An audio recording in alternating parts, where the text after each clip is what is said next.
بسم اللہ الرحمن الرحیم۔ السلام علیکم ناظرین، کل کے جرگے میں ہم نے پاکستان کے قومی امراض پہ بات کی تھی اور ہمارے ملک کے ممتاز دانشور ڈاکٹر ساجد حمید صاحب نے اس حوالے سے تحقیق کر کے 29 بیماریوں یا امراض کی ایک فہرست مرتب کی ہے۔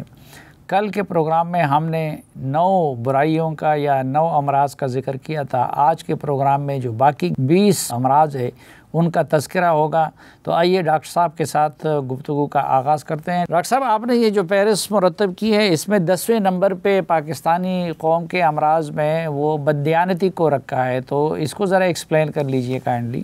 جی ہاں، بددیانتی کا مطلب یہ ہوتا ہے کہ میں آپ سے لین دین کے اندر دیانتداری سے کام نہ لوں، سودا دوں تو ناقص دوں، گھٹیا دوں، پیسے زیادہ لوں، مہنگی چیز بیچ دوں آپ کے ساتھ، تو یہ ساری چیزیں بددیانتی ہیں۔ بددیانتی جو ہے وہ قوم شعیب کا شیوا ہے کہ وہ ناپ تول میں اور لین دین میں بددیانتی کرتے تھے۔ یہ ان جرائم میں سے ہے کہ جن جرائم کی وجہ سے رسولوں کو مبعوث کیا جا سکتا ہے۔ تو ہماری قوم کے اندر یہ بہت تیزی سے پیدا ہوا ہے۔ میرے بچپن میں دکاندار، مجھے یاد ہے کہ پورا سامان تولنے کے بعد، سودا تولنے کے بعد کچھ اوپر مزید ڈال دیتے تھے۔ اب ایسا نہیں ہے۔ تو کیونکہ وہ سمجھتے تھے کہ میں نے کئی دکانداروں کی یہ جملہ سنا ہے کہ بھئی ہماری طرف نہ رہ جائے، گاہک کی طرف چلا جائے تو ٹھیک ہے۔ تو اب صورتحال یہ نہیں ہے۔ اب تو آپ کسی سے کوئی بات کر لیں، کوئی سودا کر لیں، کوئی کام کروانے کا کام کہہ دیں تو بس آپ یہ سمجھ لیجئے کہ اب آپ کے ساتھ دھوکہ تو لازماً ہونا ہے۔ یہ جو چیز بیماری ہے، یہ لوگ سمجھتے ہیں کہ میں نے کما لیا، زیادہ کما لیا، لیکن حقیقت میں کیا ہے کہ مجموعی طور پر پوری معیشت کے لیے یہ تباہ کن چیز ہے۔ کہ مثال کے طور پر جب آپ نے سڑک بنانی ہے تو دیانتداری سے نہیں بنی تو ناقص بنے گی۔ سودا آپ نے جو چیزیں پیدا کرنی ہے ناقص طریقے سے پیدا کی ہیں، جو آپ نے مینوفیکچرنگ کی ہے تو وہ نقصان دہ ہو جائے گی قوم کے لیے۔ تو معیشت آہستہ آہستہ آپ کی نیچے چلی جاتی ہے، اور سب سے بڑی بات یہ ہے کہ ایمان اور تقویٰ بھی برباد ہو جاتا ہے۔ تو یہ بھی ہماری پوری قوم کے اندر اس وقت اتنی عام بیماری ہے کہ میرا خیال ہے کہ ہر شخص کو دکھائی دیتی ہے، ہر شخص کو دکھائی دیتی ہے، اور کوئی آدمی، کوئی شخص قابل اعتبار نہیں ہے۔ اس کو بہت کریت کر اپنے اندر سے نکالنا چاہیے تاکہ ہم دوسری قوموں کے بیچ میں بھی اور اپنے افراد کے بیچ میں بھی ایک بااعتماد فرد کے طور پر سامنے آئے، تاکہ کاروباری زندگی اور مالی معاملات اور تقوی کے معاملات بہتر سے بہتر ہوتے چلیں۔ 11ویں نمبر پہ آپ نے افتراق کو رکھا ہے۔ افتراق سے کیا مراد ہے؟ افتراق کا مطلب یہ ہوتا ہے کہ ہمارے اندر سوچ ایک نہیں ہے، ہمارے اندر چیزوں کو دیکھنے کا زاویہ نگاہ ایک نہیں ہے۔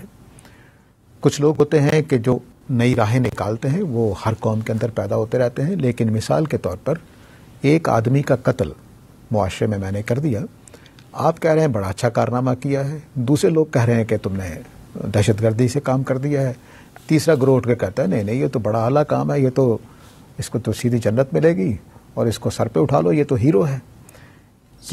یہ ایک تصور ہے جس کی وجہ سے میرے اور آپ کے درمیان فاصلے رہتے ہیں۔ میں ایک الگ طرح سے سوچتا ہوں، آپ ایک الگ طرح سے سوچتے ہیں۔ ایک تو افتراق کی حالت یہ ہے، یہ کم ہی کسی قوم میں ایسا ہوتا ہے کہ ایک قتل جیسے واقعے کو لوگ پسند بھی کر رہے ہوں، داد دے رہے ہوں، اور حالانکہ وہ اس طرح کا مجرم نہ ہو جس پر سزائے موت ہونے والی ہو، اور دوسری قوم اس کو ناپسند کر رہی ہو۔ افتراق کا دوسرا مطلب یہ ہے کہ ہم مذہبی تفرقے میں اتنے آگے چلے گئے ہیں کہ میں آپ کے ساتھ مل کر نہیں بیٹھ سکتا، آپ میرے ساتھ مل کر نہیں بیٹھ سکتے۔ تفرقے کا تیسرا پہلو یہ ہے کہ میں اور آپ، ہمارے اندر جو ملی اتحاد ہوتا ہے، قومی اتحاد ہوتا ہے، وہ موجود نہیں ہے۔ یہ تینوں پہلوؤں سے ہمارے ہاں افتراق پایا جاتا ہے، چنانچہ ہم ایک قوم کی طرح سے، ایک ملت کی طرح سے بہیو نہیں کر پاتے۔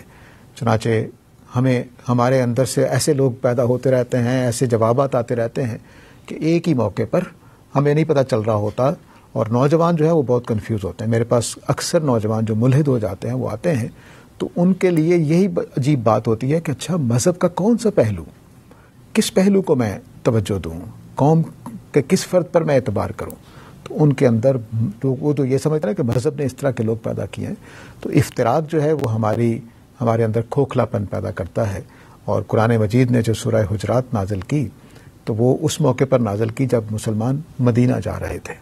تو ان بیماریوں میں جو اللہ تعالیٰ نے وہاں بیان کیا تاکہ افتراق پیدا نہ ہو، تو سورہ حجرات کی ساری جو تلقینیں ہیں وہ افتراق کو روکنے کے لیے ہیں، تاکہ ایک یگانگت والا، ایک محبت والا، اپنائیت والا ایک معاشرہ وجود میں آئے۔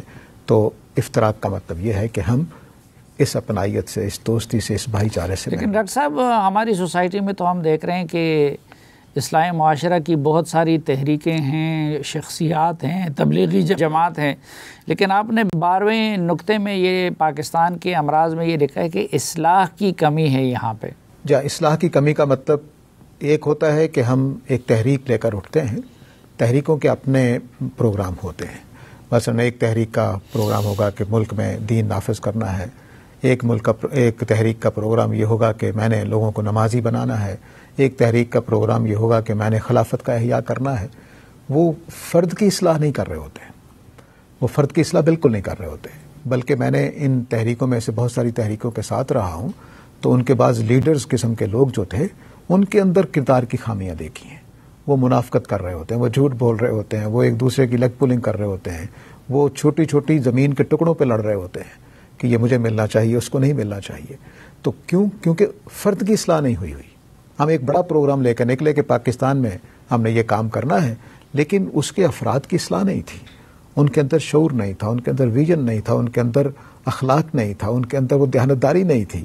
تو اس کی کمی ہے، یعنی فرد کی اصلاح۔ اس وقت جو لوگ فرد کی اصلاح کی بات کرتے ہیں ان کو چھوٹا سمجھا جاتا ہے کہ اچھا یہ تو اسلام کو غالباً انفرادی مسئلہ سمجھتے ہیں، یہ سیکولرزم کے قائل ہیں، حالانکہ ایسا نہیں ہے۔ فرد کی اصلاح بنیادی چیز ہے۔ میں اور آپ جب ٹھیک ہو جائیں گے تو ہمارے لیڈر بھی ٹھیک ہوں گے۔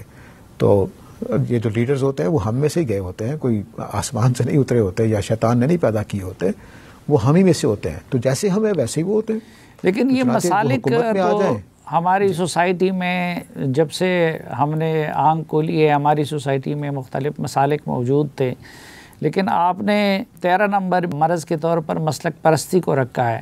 مسلک پرستی کا مطلب یہ ہے کہ دیکھیے، ایک ہے اللہ کے رسول اور اللہ تعالیٰ کی بات، اس میں کوئی غلطی نہیں ہوتی، وہ 100% ٹھیک ہوتی ہے۔ جیسے ہی نبی کریم صلی اللہ علیہ وسلم کی زمار مبارک سے کوئی بات نکلے گی تو وہ 100% درست ہے، لیکن میرے مسلک کے بانی کی زبان سے ایک بات نکلی تو وہ 100% درست کیسے ہو سکتی ہے؟ وہ ایک انسان ہے، ایک امتی ہیں، اور ان کی بات صحیح بھی ہو سکتی ہے، غلط بھی ہو سکتی ہے۔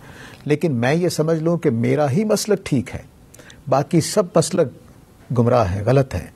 اس کے نتیجے میں جو ہمارے اندر ایک سمجھ لیجئے کہ لڑائی جھگڑے کی فضا پیدا ہوتی ہے۔ قرآن نے ایک لفظ بولا بغین بینہم، کہ ہم ایک دوسرے کے اوپر چڑھائی کرتے ہیں، اس کو گرانے کے لیے، اپنے مسلک کو ثابت کرنے کے لیے، اس کو اٹھانے کے لیے ایک لمبی جدوجہد کرتے ہیں۔ یہ جو بغین بینہم ہے، یہ مسلک پرستی سے پیدا ہوتی ہے۔ چنانچہ یہ مسلک پھر، حالانکہ یہ مکاتب فکر ہیں، بڑی قیمتی چیز ہوتی ہے، ان کا اختلاف باتوں کو سمجھنے میں مددگار ہوتا ہے، لیکن جب وہ مسلک پرستی میں چلا جاتا ہے تو پھر امت کے اندر لڑائی جھگڑا فساد، قرآن کے الفاظ میں ان کے اوپر مسکنت طاری ہو جاتی ہے کہ وہ اپنے لیے راستے نکال ہی نہیں پاتے ہیں۔ تو یہ ایک بڑی بیماری ہے جو مسلک پرستی کے طور پر، کہ میرا مسلک ہی ٹھیک ہے، باقی سب گمراہ اور جاہل اور کافر ہیں۔ یہ تصور ہے جو ہمارے ہاں بہت پرویل کرتا ہے، ہر شخص میں یہ پایا جاتا ہے۔ 14 نمبر پہ آپ نے اخلاقی گراوٹ کا ذکر کیا ہے، تو اخلاقی گراوٹ کس طرح ہمارے معاشرے کے امراض میں سر فہرست آتا ہے؟ جو اخلاقی گراوٹ ہے اس کے 2 حصے سمجھ لیجئے، میں ایک حصے کی بات نہیں کر رہا ہوں۔ ایک اخلاق ہوتا ہے کہ آپ ملیں کیسے، مسکرا کر ملیں گے، ادب آداب سے، ماں باپ آئے ہیں تو ان کو چائے پانی پلائیں گے، ایک اخلاقی ہوتا ہے۔ میں اس کی بات نہیں کر رہا ہوں، میں اس اخلاق کی بات کر رہا ہوں جو نیکی اور بدی کے معاملے میں ہوتا ہے، دھوکہ فریب، اس طرح کی چیزوں میں۔ تو یہ اخلاق، اور پہلا اخلاق بھی شامل کر لیجیے، وہ بھی گراوٹ کا شکار ہے۔ اب ہمارے ہاں وہ تہذیبی عقائیاں، وہ تہذیبی تصورات ختم ہو گئے۔ لیکن سب سے بڑا مسئلہ یہ ہے کہ میں اخلاقی طور پر جو نیکی اور بدی والا اخلاق ہے اس میں کسی جگہ پر نہیں ہوں۔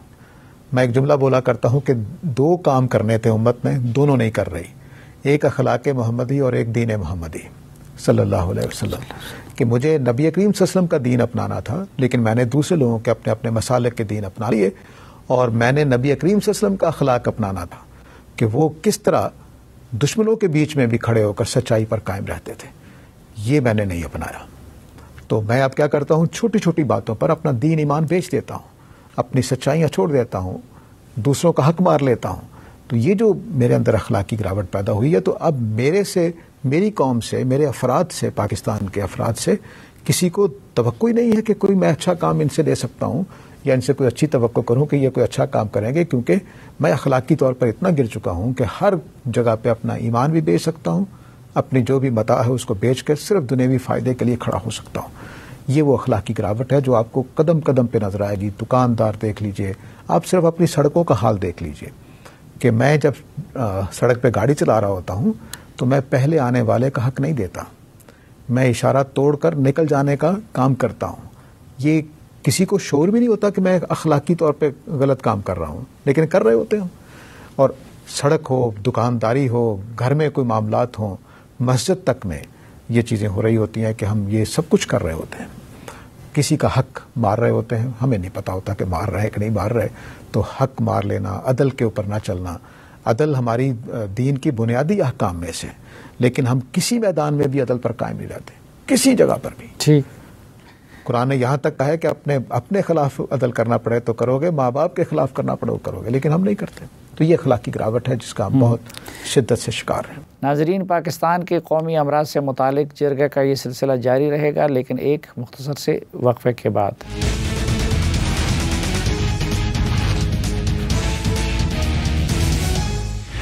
ایک بار پھر خوش آمدید آپ کو جرگے میں۔ آج کے جرگے میں ہم ڈسکس کر رہے ہیں کہ پاکستان کی سوسائٹی کو کون کون سے امراض لاحق ہیں۔ 15 نمبر پہ آپ نے انتہا پسندی کو رکھا ہے، تو آپ کی اس سے کون سی انتہا پسندی مراد ہے؟ جی، بڑی اچھی بات ہے۔ انتہا پسندی ایک تو وہ ہے کہ ہم دین کے اندر رکھتے ہیں، لیکن ہمارے پاکستانی قوم کے اندر یہ ایک عجیب تصور ہے کہ یا آدمی فرشتہ ہوتا ہے یا شیطان ہوتا ہے، بیچ میں کوئی چیز نہیں ہے کہ کوئی آدمی تھوڑا نیک ہے، کوئی کم نیک ہے، کوئی زیادہ نیک ہے۔ حالانکہ لوگ موجود ہیں اس طرح کے، لیکن ہم یا شیطان بنا دیتے ہیں یا اس کو رحمان بنا دیں گے، درمیان میں ہم کہیں کھڑے نہیں ہوتے۔ اور یہی چیز میں دین کے اندر جو انتہا پسندی ہمارے ہاں پائی جاتی ہے، فنڈامنٹلزم پایا جاتا ہے خاص پہلو سے، وہ ساری چیزیں جو ہیں وہ ہمارے لیے میرے اندر سے جو یہ جذبہ مجھے پیدا کر دیا گیا، ہوتا کیا ہے کہ یا کافر بناؤں گا یا مومن بناؤں گا، چنانچہ درمیان میں رکھنے کا تصور ہی نہیں رہا۔ مثال کے طور پر بعض کبیرہ گناہ، معتزلہ کہا کرتے تھے کہ کبیرہ گناہ جو ہے وہ کرنے والا کافر ہوتا ہے۔ مثلا ایک آدمی کے ہاتھوں سے قتل ہو گیا، زنا ہو گیا، تو وہ کافر ہے۔ کیا ایسا ہے؟ ہم نے آج بھی بہت سارے گناہوں کو کفر کی جگہ پہ لے جاتے ہیں۔ کسی آدمی کی رائے، مثلا اس نے کسی حدیث کا انکار کر دیا ہے یا کسی بات میں کسی غیر مسلم کا ساتھ دے دیا ہے، تو چھوٹا جملہ ہم نہیں بولیں گے کہ اس نے غلط کام کیا یا گناہ کر دیا، یا نہیں، ہم کہیں کافر ہو گیا، یہ ان کا ساتھی ہے، یہ فلاں ہو گیا۔ تو یہ جو انتہا پسندی ہے مذہب میں بھی اور دنیوی کاموں میں بھی، ہم کسی فرد کو جب معاملہ کر رہے ہوتے ہیں تو مثال کے طور پر اس نے ہمیں دھوکہ دیا، تو ہم دھوکہ کھانے کے بعد بس ساری زندگی کے لیے اس کو دھوکے بازی کہتے ہیں۔ ہو سکتا ہے وہ ٹھیک ہو جائے، ہو سکتا ہے اس کو یہاں غلطی لگی ہو۔ تو ہمارے اندر یہ انتہا پسندی کا جذبہ ہے، ہر پہلو سے جامع معنی میں اس کو لے رہا ہوں کہ ہم دو انتہاؤں پہ رہتے ہیں، درمیان کی معتدل جگہ پر کبھی کھڑے نہیں ہوتے کہ ہاں یہ آدمی اس مسئلے میں خراب تھا، ہو سکتا ہے نمازی بھی ہو سکتا ہے کہ رشتہ داری میں یہ خرابی نہ کرے، ہم اس طرح سے نہیں سوچتے۔ 16 نمبر پہ آپ نے جو مینشن کیا ہے وہ ہے محدود دینی تصور۔ محدود دینی تصور سے کیا مراد ہے؟ جی، یہ ہمارے ہاں یہ باقاعدہ سوچا سمجھا ایک مرض ہے جو پیدا کیا گیا ہے ہمارے مذہب کے۔ ہمارے اگر مغلوں کے، ترکوں کے زوال سے پہلے تک دیکھیں تو ہمارے ہاں نیک بننے کا بڑا اعلیٰ معیار تھا، لیکن پھر آہستہ آہستہ ہم نے نیکی کا معیار یہ بنا لیا کہ بس نماز پڑھ لی، روزہ رکھ لیا، تہجد پڑھ لی، کچھ چلے اور ریاضتیں کر لیں، یہ تقویٰ ہے، یہ نیکی ہے، اسی کو ہم دین سمجھتے ہیں۔ چنانچہ ایک آدمی ایک طرف نماز پڑھ رہا ہوتا ہے، دوسری طرف ڈنڈی مار رہا ہوتا ہے، ایک طرف وہ تہجد پڑھ رہا ہوتا ہے، دوسری طرف ابھی کل ہی میں نے خبر دیکھی ہے کہ ایک نوجوان، ایک درزی کے ہاں 6 جو جوڑے تھے وہ چوری ہو گئے، تو وہ کیمرے میں لگے ہوتے ہیں آج کل، تو وہ دیکھا گیا تو پہچانا گیا، آدمی کے گھر پہنچا گیا، پتہ چلا وہ اعتکاف پہ بیٹھا ہوا ہے۔ تو جو آدمی 6 جوڑے ایک درزی سے چرا کر لے گیا ہے اور وہ اعتکاف پہ بیٹھا ہوا ہے، تو کیوں؟ سوچنے کی چیز ہے۔ تو میں نے یہ سمجھا کہ امت اس طرح سے سمجھ رہی ہے کہ دین اپنی جگہ پہ ہے، نماز پڑھ لی، روزہ رکھ لی، میں جنتی ہو گیا۔ یہ چوری چکاری، یہ پیسے مار لینا، یہ لوٹ لینا، یہ رشوت لے لینا، یہ الگ معاملہ ہے۔ تو دین کا یہ ادھورا تصور ہے۔ اصل دین یہ تھا کہ نہ چوری کرنی ہے، نہ چکاری کرنی ہے، معاملات میں بھی دیانتدار رہنا ہے اور عبادات میں بھی دیانتدار رہنا ہے۔ تو یہ دین کا محدود تصور ہے جو ہمارے ہاں بعض تنظیموں اور بعض تحریکوں سے پیدا ہوا، اور ویسٹ نے جو اگر آپ اورینٹلزم کے پہلو سے چیزوں کو دیکھیں تو انہوں نے باقاعدہ شعوری طور پر ہمارے اندر مذہب کا ایک ایسا شعور پیدا کیا ہے، اور تاکہ ہم تو یوں سمجھ لیجئے کہ ہم نے سیکولرزم کا یہ تصور تھا کہ وہ اجتماعی زندگی سے مذہب کا کوئی تعلق نہیں ہے، ہم نے سیکولرزم اس معنی میں لیا کہ ہماری معاملات کی زندگی سے دین کا کوئی تعلق نہیں ہے، بس نماز روزہ کر لی، نماز تسبیح پڑھ لی، صبح اٹھ کے کوئی 2000 تسبیحات کر لی تو میں جنتی ہو جاؤں گا۔ ٹھیک، 17 نمبر پر ہے زندگی کے آداب سے دوری۔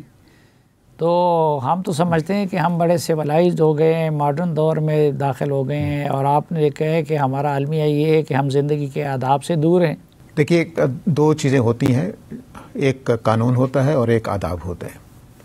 تو قانونی اعتبار سے ہماری تربیت فقہی مزاج کی ہے، ہم قانون کو اہمیت دیتے ہیں، اور قانون کو بھی اس معنی میں اہمیت دیتے ہیں کہ ظاہری طور پر اس کو اپناتے ہیں، لیکن جو اچھی قومیں ہوتی ہیں وہ قانون کے پیچھے، جس بات پر قانون کھڑا ہوتا ہے اس کے پیچھے آداب ہوتے ہیں۔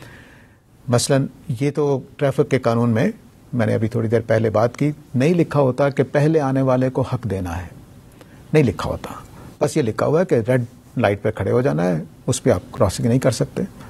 لیکن ادب کیا ہوگا کہ میں دیکھوں کہ ایک آدمی مجھ سے پہلے آ گیا ہے، میں اس کو جگہ دوں، میں گاڑی ایسے کر کے اس کے آگے نہ لے جاؤں، یہ ادب کے خلاف ہے، قانون کے خلاف تو نہیں ہے۔ تو ہم کیا کر رہے ہیں، ہم نے قوانین کو، چونکہ فقہ میں بھی ایسے ہی ہم نے ہیلے بازی سیکھی، ہم نے کہا کہ اچھا قانون اتنا ہے تو ٹھیک ہے۔ مثلا ایک ہیلے کا واقعہ دلچسپ ہے، سنانا اچھا ہوگا کہ زکوٰۃ دینی ہے نا، اب آپ نے تو زکوٰۃ دینی ہے تو مثلا 5 کلو سونا زکوٰۃ بنی، اب آپ نے اس کو بالٹی میں ڈالا، اس کے اوپر گندم ڈالی اور باہر کھڑی ایک بڑھیا کو دے دی کہ اماں یہ آپ کی زکوٰۃ ہے، لے جائیے۔ آپ کا بیٹا باہر کھڑا تھا، اس نے کہا اماں جان یہ جو بالٹی ہے گندم کی آپ مجھے اتنے ریال میں بیچ دیں۔ اماں بڑی خوش ہو گئی کہ تھوڑی سی گندم ہے تو اتنے ریال مجھے مل رہے ہیں، انہوں نے وہ ریال دے دی اور گندم کی بالٹی گھر آ گئی، اس میں سونا تھا 5 کلو کے قریب۔ تو اب کیا کیا ہم نے قانون پورا کر دیا کہ اماں کو زکوٰۃ دے دی تھی، اماں نے بیچ دی، بس اب اس کو نہیں پتا کہ اس کے اندر کیا ہے۔ تو یہی کام ہم یہاں پر کرتے ہیں۔ تو تہذیب بنتی ہے ادب آداب سے۔ مثلا میں نے والد صاحب کی خدمت کرنی ہے تو قانون ہو گیا، لیکن والد صاحب کو کیسے ملنا ہے، کیسے ان کے ساتھ اٹھنا بیٹھنا ہے، یہ ادب آداب کی چیز ہے۔ تو قانون سے اوپر ہوتے ہیں ادب آداب ہمیشہ، ہم نے اس کو چھوڑ دیا ہے۔ ہم قانون کو بھی ہیلے بازی سے لیتے ہیں اور آداب کو بھی کوئی اہمیت نہیں دیتے۔ ٹھیک، 18 نمبر آپ نے دیا ہے اپنی تہذیب کو پسماندگی کی علامت سمجھنا۔ تو اس کو ذرا ایکسپلین کرے کہ ہمارے ہاں کس طرح پسماندگی کی علامت سمجھا جاتا ہے اپنی تہذیب کو۔ یہ بھی اورینٹلزم کی جو موومنٹ چلی اس نے مشرقی لوگوں کو، خاص طور سے مسلمانوں کو نیکو دکھایا ہے، چھوٹا دکھایا ہے۔ چنانچہ آپ اورینٹلزم کی تحریک کی چیزیں دیکھیں تو اس میں آپ کو پکچرز ایسی ملیں گی، پینٹنگز ایسی ملیں گی کہ ایک انگریز آ رہا ہے گورا اور سارے مڑ کر اس کو دیکھ رہے ہیں، عورتیں کھڑکیوں سے دیکھ رہی ہیں اور گھوڑے اور کتے بھی اس کو مڑ کر دیکھ رہے ہیں کہ کیا چیز آ گئی ہے۔ یہ پنکچول ہے، یہ سمجھدار ہے، یہ سائنسدان ہے، یہ علمی ہے، یہ بڑا دیانتدار ہے، تحقیقی آدمی ہے، لیکن اس کے مقابلے میں مسلمان گھٹیا ہے۔ یہ انہوں نے ایک مہم چلائی، چنانچہ ہر جگہ پر جہاں جہاں اورینٹلزم کے اثرات گئے وہاں میری شلوار قمیض گھٹیا سمجھی جانے لگ گئی، میری پگڑی گھٹیا سمجھی جانے لگ گئی۔ چنانچہ آپ بڑے ہوٹلز میں چلے جائیں تو ہمارا جو پیرا ہوگا اس نے پگڑی باندھی ہوگی اور جو مینیجر صاحب ہوں گے وہ پینٹ شرٹ میں آئیں گے۔ کیوں؟ کیونکہ بے کو مشرقی تہذیب کا آدمی بنا دیں اور مینیجر کو ذرا بلند تہذیب کا۔ تو ہم نے اپنی تہذیب کی جو اقدار تھی، جو ویلیو تھی، ان کو ہم نے چھوڑ دیا۔ کیوں؟ کیونکہ وہ کی علامت بن گئی، وہ گھٹیا لوگوں کی علامت بن گئی۔ وہ گوروں کی تہذیب ترقی یافتہ ہے، سمجھداروں کی تہذیب ہے۔ اس کو آپ اپنی الیکشن میں بھی دیکھ سکتے ہیں کہ مذہبی جماعتیں الیکشن میں اس طرح سے کامیاب نہیں ہوں گی جس طرح سے بے ایمان قسم کا لیکن باؤ قسم کا جو مغربی تہذیب کے نمائندہ ہوگا وہ زیادہ کامیاب ہوگا۔ وجہ پیچھے وہی ہے کہ اورینٹلسٹ موومنٹ نے یہ تصور دیا کہ مذہبی لوگ گھٹیا ہیں، مولوی صاحب چھوٹی ہستی ہیں، لیکن یہ جو کالج یونیورسٹی کا پڑھا ہوا پینٹ شرٹ والا آدمی ہے یہ بڑا آدمی ہے۔ اس نے ہمارے اندر کا جو قومی فخر ہوتا ہے، ایک فخر میں پازیٹیو معنی بول رہا ہوں، اس کو ہم سے چھین لیا ہے. چنانچہ میں اب پینٹ شلوار قمیض پہن کر اچھی جگہ جانا پسند نہیں کرتا، کیونکہ مجھے پتا ہے کہ وہاں مجھے اچھی طرح سے ریسیو نہیں کیا جائے گا. تو یہ وہ اندر تک چلی گئی ہے. یہ صرف یہ نہیں ہے کہ سادہ روٹی جب توے پر جو پکتی تھی اس کو بھی اب حقارت کی نگاہ سے دیکھا جائے گا، بلکہ دیکھا جا رہا ہے. تو یہاں سے لے کر آپ کی شلوار قمیض اور آپ کی پگڑی تک ہر چیز قابل نفرت بن گئی ہے. کیونکہ وہ ہماری تہذیب کی چیز ہے. یہ میں اگلا آپ نے ذکر کیا ہے مفاد پرستی کا، تو ہم تو سمجھتے ہیں کہ مغرب مفاد پرست ہے وہ سارے، اور ہمارے ہاں تو ماشاءاللہ ہم مسلمانوں کا ملک ہے، یہاں خیرات زکوٰۃ بھی زیادہ ہوتے ہیں. یہ بالکل آپ نے صحیح کہا ہے کہ ہم خیرات زیادہ کرتے ہیں، اور وہ اس کی وجہ بھی اپنا مفاد ہوتا ہے.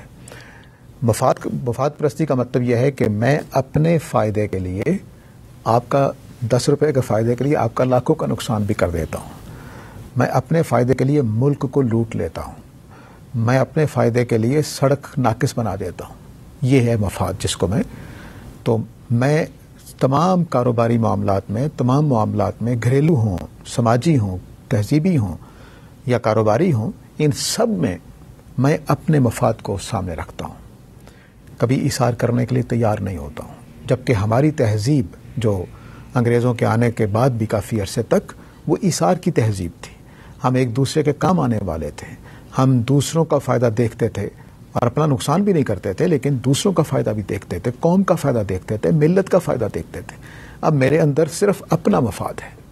میں ہر پہلو سے اپنا فائدہ حاصل کرنا چاہتا ہوں. آپ اس کو سیاست میں بھی دیکھ سکتے ہیں، آپ اس کو سماج میں بھی دیکھ سکتے ہیں کہ ہم تمام ویلیوز، تمام ایمانی چیزیں، تمام تقوی کی چیزیں، تمام سماجی چیزیں، تمام گھریلو چیزیں، سب کو قربان کرنے کو تیار ہیں صرف اپنے فائدے کے لیے. اور میں نے بعض جھگڑے ایسے چکائے ہیں کہ اپنے 10 روپے کے فائدے کے لیے دوسرے کا کروڑوں کا نقصان کر دیا ہوتا ہے.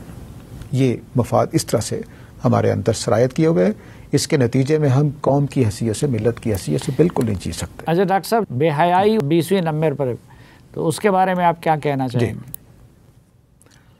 بے حیائی جو ہے وہ ہمارے تہذیب میں پردہ تھا بہت زیادہ شدت والا، لیکن اب اس کے الٹ بالکل ہم کھلتے چلے جا رہے ہیں. لباس کم ہوتا چلا جا رہا ہے. ایک جگہ تو مناسب جگہ ہے جو مذہب اور اسلام قبول کرتا ہے یا ہماری تہذیب قبول کرتی ہے، وہاں تک تو لباس کا ہلکا ہونا یا کم ہونا قابل برداشت تھا. لیکن اب وہ فحاشی اور عریانی کی طرف جا رہا ہے.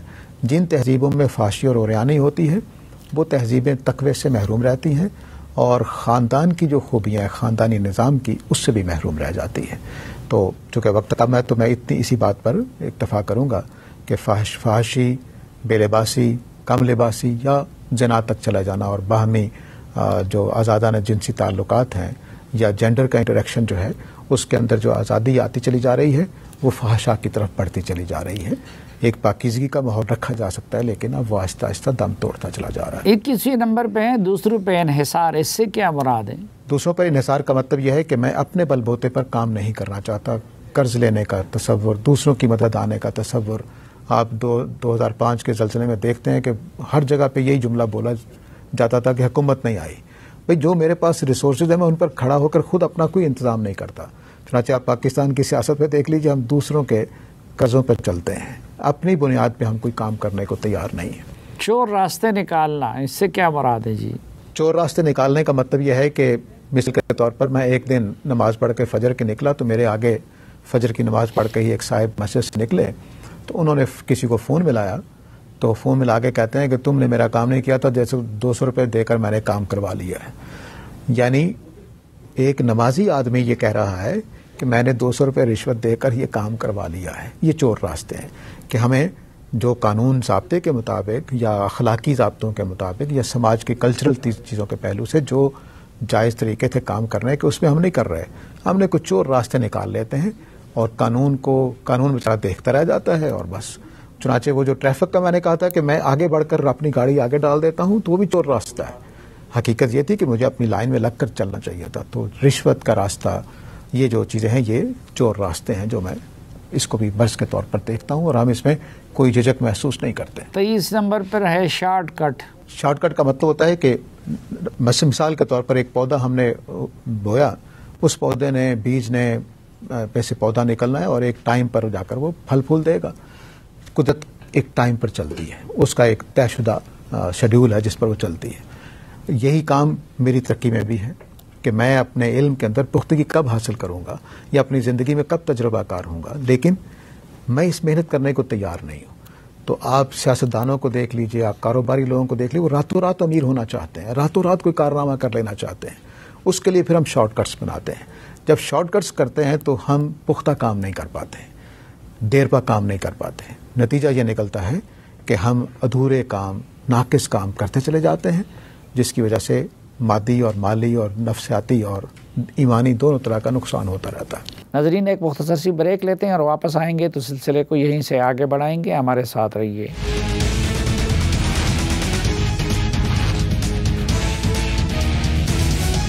ایک بار پھر خوش آمدید آپ کو جرگے میں. آج کے جرگے میں ہمارے ساتھ ہیں ڈاکٹر ساجد حمید صاحب. ڈاکٹر صاحب، ہم تو تعلیم کی کمی کو مسئلے کا جڑ سمجھتے ہیں، لیکن آپ نے 24ویں نمبر پہ جو مرض بیان کیا ہے وہ اس کا نام رکھا ہے تعلیم کا بخار. اس سے کیا مراد ہے؟ دیکھیے، تعلیم جو اس وقت ہمارے ملک میں دی جا رہی ہے وہ یہ ہے کہ ہر بچے نے ایم اے کرنا ہے، ہر بچہ ڈاکٹر بنے گا، انجینئر بنے گا. حقیقت یہ ہے کہ اگر انسانی لوگوں کا آپ مطالعہ کریں تو سارے لوگ پڑھنے کے لیے پیدا نہیں کیے گئے ہیں. کچھ کھلاڑی پیدا کیے گئے ہیں، کچھ محنتی مزدور کرنے والے پیدا کیے گئے ہیں، کچھ اور طرح کے کاموں کے لیے پیدا کیے گئے ہیں، کوئی لڑنے جہاد کرنے کے لیے پیدا کیے گئے ہیں، کوئی میدان جنگ میں اترنے کے لیے پیدا کیے گئے ہیں. ہم سب کو پی ایچ ڈی کروانا چاہتے ہیں. یہ جو تصور ہے ہمارے ملک میں، یہ بہت ہی ناقص ہے. اور میں دیکھتا ہوں کہ بعض چھوٹے بچے بیمار ہو جاتے ہیں، وہ فیل ہو رہے ہیں، سارا گھرانہ ان کو کہہ رہا ہے نالائق ہو، نالائق ہو، نالائق ہو، اور ان کی جو اپنی شخصیت ہوتی ہے وہ بھی ڈیمیج ہو جاتی ہے. تو یہ تعلیم کا ہمارے ہاں کچھ بخار چڑھا ہوا ہے، یہ اس سے بچنا چاہیے. توہم پرستی آپ نے 25 نمبر پہ ذکر کیا ہے. جی، توہم پرستی علمی رویے کے الٹ ہے. ہمارے ہاں ہر سنی سنائی بات کو مان لیا جاتا ہے، بلا ثبوت باتوں کو مان لیا جاتا ہے، جس کے نتیجے میں نہ صرف لوگوں پر اعتماد ختم ہوتا ہے بلکہ ہم اپنے اندر کوئی ایسے نظریات بھی پال لیتے ہیں جن کا کوئی ثبوت نہیں ہوتا، اس کو سچ سمجھ رہے ہوتے ہیں. چنانچہ قرآن مجید نے ان باتوں میں جو احکام عشرہ ہیں جو سورہ بنی اسرائیل میں دیے گئے ہیں، ان میں آخر پہ یہ حکم دیا ہے کہ لا تقف ما لیس لک بہ علم. اس بات کو نہ اپنایا کرو، اس بات کے پیچھے در پہ نہ ہوا کرو جس کا کوئی ثبوت نہ ہو. تو توہم پرستی اسی سے پیدا ہوتی. چنانچہ ہمارا سارا نظریہ عقیدے کا دیکھ لیجئے، اور جو ہمارے ہاں بہت سارے مسالک ہیں ان میں 99% توہم پرستی پر کھڑا ہوتا ہے. 99%. اچھا، اور فخر اب دنیا اور جی فخر پر فخر کو بھی آپ نے امراض میں شامل کیا ہے، تو فخر پہ تو فخر نہیں ہونا چاہیے. ہاں، ہمارے ہاں تصور یہ دیا گیا کچھ صدیوں پہلے سے، 700 سال سے تقریباً، کہ جو فقر ہے وہ اعلیٰ انسان کی حالت ہے، جبکہ فقر جو ہے اور جو امیری ہے دونوں خدا کی آزمائش کے ٹولز ہیں کہہ لیجیے. تو مجھے بعض کا سورہ فجر میں اللہ تعالیٰ نے بیان کیا ہے کہ میں کسی کو دے کر آزماتا ہوں، کسی کو نہ دے کر آزماتا ہوں. تو یہ دونوں آزمائش کے طریقے ہیں. فقر جو ہے وہ کوئی فخر کی چیز نہیں ہے، وہ امتحان کی چیز ہے. اور فقر کو جب ہم نے فخر کی چیز بنا دیا تو ہم نے کہا کہ کام ہی نہیں کرنا ہم نے. چنانچہ میرے خیال میں تصوف کے اس پہلو نے ہماری امت کے زوال کا باعث بنا ہے، کیونکہ ہم نے کہا کہ آپ دیکھیے کہ ایک زمانے کے بڑے بڑے لوگ، امام غزالی جیسے لوگ، امام غزالی اس فقر کے لیے 12 سال، 1-2 دن نہیں، 12 سال دمشق کی مسجد کے مینارے پر بیٹھے رہے اپنے اس فقر کے لیے. تو غزالی جیسا آدمی، ایک یعنی جینیس آدمی، وہ جا کر بیٹھ گیا 12 سال کے لیے. تو اب اس کا مطلب ہے کام کوئی نہیں کرنا. انہوں نے پڑھانا چھوڑ دیا، انہوں نے طالب علم تیار کرنے چھوڑ دیے، بچوں نے خط لکھ لکھ کے ان کو بلایا واپس. 12 سال کے بعد وہ حج کرنے کے بہانے سے گھر گئے. تو یہ جو تصوف نے یہ چیز دی تھی ہمیں کہ الفقر و فخری، کہ جو فقر ہے وہ میرا فخر ہے، اس نے ہمیں نکما بنایا ہے. تو میں اس کو انہوں نے جس وجہ سے کیا تھا صوفیہ نے، وہ چند لوگوں کو کرنا چاہیے، ضرور کریں، لیکن وہ ساری قوم کے لیے ایک آدرش بن جائے، یہ درست بات نہیں ہے. اس کو مرض کے طور پر میں دیکھتا ہوں، اور ہمارے ہاں بہت سارے نوجوان اسی چیز کا شکار ہو جاتے ہیں. یہ 27 نمبر پہ آپ نے جس مرض کو رکھا ہے تبصرہ پسندی، تو یہ تو ہم سارا دن تبصرے ہی کرتے رہتے ہیں، تو ہمارے لیے تو بڑا مشکل ہو جائے گا. جی ہاں، تو بس یہ بھی بیماری ہے. میرا خیال ہے کہ اس میں سب سے زیادہ آپ لوگوں کو ہی احتیاط کرنی ہے، یہ ہمارے ہاں بہت عام ہے، بہت عام ہے۔ نہیں تو اس میں کیا قباحت ہے؟ کس طرح یہ ہمارا قومی ایک جرم بن گیا ہے یا ایک مرض بن گیا ہے؟ دیکھیے، قوم کے اندر ایک امن ہوتا ہے جو فوج یا جنگ کے پہلو سے ہوتا ہے، خوف جان کا ہوتا ہے۔ ایک امن ذہنی امن ہوتا ہے۔ ذہنی امن وہ قومیں پیدا نہیں کر سکتی جو سنسنی پھیلانا، عجیب و غریب قسم کی باتیں اچھالتے رہنا، یہ ذہنی امن پیدا نہیں کر سکتی۔ جب قوم کے اندر ذہنی امن نہیں ہوتا تو وہ پھر ڈپریشن کا، فرسٹریشن کا، انگزائٹی کا شکار ہوتے ہیں۔ ہمارے ہاں دیکھیے کہ یہ مرض تیزی سے بڑھ رہے ہیں۔ ہمارے بچپن میں اس طرح کی کوئی مرض نہیں ہوتا تھا، تو جب یہ مرض بڑھ رہے ہیں تو اس کی وجہ کیا ہے؟ وجہ یہ ہے کہ ہر وقت ایک سنسنی ہے۔ چنانچہ میں نے اب کئی ڈاکٹرز جو سائیکیٹرسٹ ہوتے ہیں ان کو دیکھا ہے کہ وہ مریضوں کو کہتے ہیں کہ آپ نے خبریں نہیں سننی، آپ نے ٹیلی ویژن نہیں دیکھنا۔ کیوں؟ کیونکہ وہ آپ کی جو اس طرح کی معلومات ہیں جو آپ کو ایک بمبارمنٹ کے طور پہ کرتے رہتے ہیں، یہ انسانوں کو ذہنی انتشار کا باعث بنتے ہیں۔ جب ہم ذہنی بیماریوں کا شکار ہوتے ہیں تو صحت مندانہ طریقے سے سوچ نہیں سکتے تو پھر اچھی قوم کی طرح، اچھے فرد کی طرح بہیو بھی نہیں کر سکتے۔ تو اس لیے یہ جو ہے قرآن مجید نے اس کو باقاعدہ موضوع بنایا ہے، یعنی منافقین کو کہا کہ یہ مدینہ میں جو سنسنی پھیلائے رکھتے ہیں ان کو گریز کرنا چاہیے، بچ کے رہنا چاہیے، ورنہ ہم سزا دیں گے ان کو۔ ٹھیک، یہ 28 نمبر پر جو ہے یہ مجھے سمجھ نہیں، اسلام کو صرف فخر کا باعث بنانا، اس سے کیا مراد ہے؟ جی، اسلام پہ کیوں یہ فخر ایسا نہیں ہونا مرض ہے؟ چاہیے؟ بالکل فخر ہونا چاہیے، الحمدللہ ہر مسلمان کو ہونا چاہیے، لیکن اسلام بغرض تربیت آیا ہے، بغرض اصلاح آیا ہے، اپنانے کے لیے آیا ہے۔ لیکن ہم نے کیا کیا؟ ہم نے صرف فخر کیا، کیا بات ہے جی میں مسلمان ہوں، اور ایک کام بھی مسلمانوں والا نہیں ہے۔ میں آخری نبی کا امتی ہوں، کچھ بھی ہوں تیرے محبوب کی امت میں سے تو ہوں، یہ نعرہ ہم نے بنایا۔ چنانچہ ہمارے اندر یہ اسلام صرف باعث فخر چیز بن گیا، میرا امتیاز بن گیا، میری شان بن گیا، لیکن میرے دل میں نہیں اترا، میرے عمل میں نہیں اترا، میرے کردار میں نہیں اترا۔ تو اس وجہ سے یہ ابھی ایک مرض ہے، یہ کوئی اچھی بات نہیں رہ گئی ہے۔ ہاں، میں عمل کر کے باعث فخر بناؤں تو پھر ایک کچھ معنی خیز بات ہو جائے گی، اگرچہ ایمانیات پر فخر نہیں کیا جاتا، عاجزی اختیار کرنی چاہیے۔ آخری نقطہ آپ نے بیان کیا ہے انسانی احترام کا فقدان، اس سے آپ کی کیا مراد ہے؟ جی ہاں، اس کا مطلب یہ ہے کہ آپ کی رائے، آپ کی پسند، آپ کا ذوق، آپ کا شوق، میں اس کو احترام کروں۔ آپ نے مثال کے طور پر ایک ایسے رنگ کے کپڑے پہن لیے جو مجھے پسند نہیں ہے، تو میں دیکھتے ہی یہ تبصرہ نہیں کرنا ہے یہ کیا پہن کے آ گئے ہو، یہ تبصرہ نہیں کرنا چاہیے، بلکہ مجھے آپ کی پسند کا احترام کرنا چاہیے۔ تو ہم نے احترام کرتے ہیں صرف چند افراد کا، پیروں کا کر لیتے ہیں یا بزرگوں کا کر لیتے ہیں، لیکن میری اور آپ کی پسند، میری اور آپ کی رائے، میرا اور آپ کا ذوق شوق، میرے اور آپ کے کام کرنے کے طریقے، مثلا شوق بعض لوگوں کے ہوتے ہیں، تو ان سب کا احترام کرنا چاہیے۔ ہاں، جو نقصان دہ چیز ہے آپ اس کو روکیے، جو غلط ہے، برائی والی چیز ہے اس کو آپ روک سکتے ہیں، لیکن اب مذاق اڑا دینا، اس کی ایسی پنجابی میں ایک محاورہ بولا توا لگا دینا، یعنی اس کا اتنا مذاق اڑایا جائے کہ وہ بیچارہ پریشان ہو کر رہ جائے، یہ کام نہیں کرنے چاہیے۔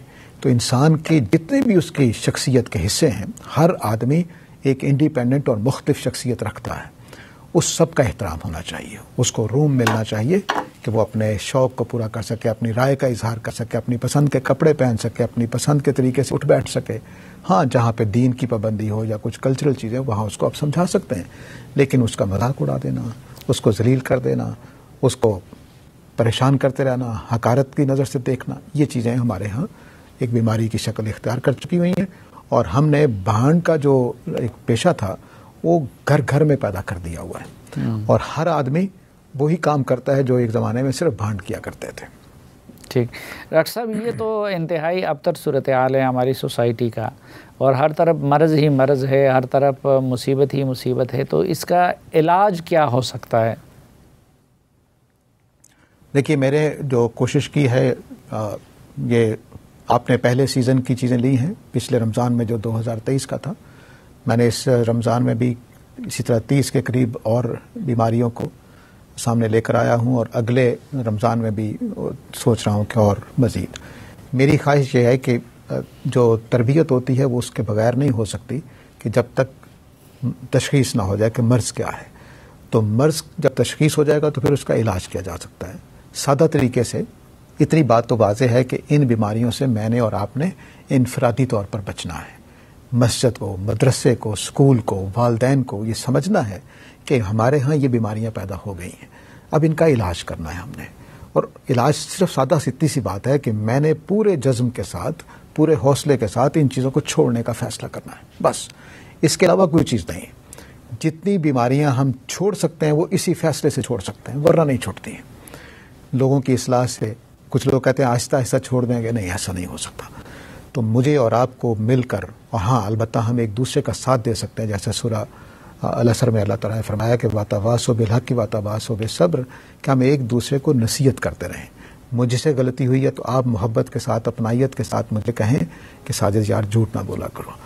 میں نے دوسرے موقع پر چغلی کی تو آپ نے اس وقت مجھے کچھ نہیں کہا، لیکن حکمت سے بعد میں ایک میسج کر دیا کہ یار تم نے چغلی کی تھی، مجھے اچھا نہیں لگا، آئندہ کوشش کرنا کہ ایسا نہ کرو.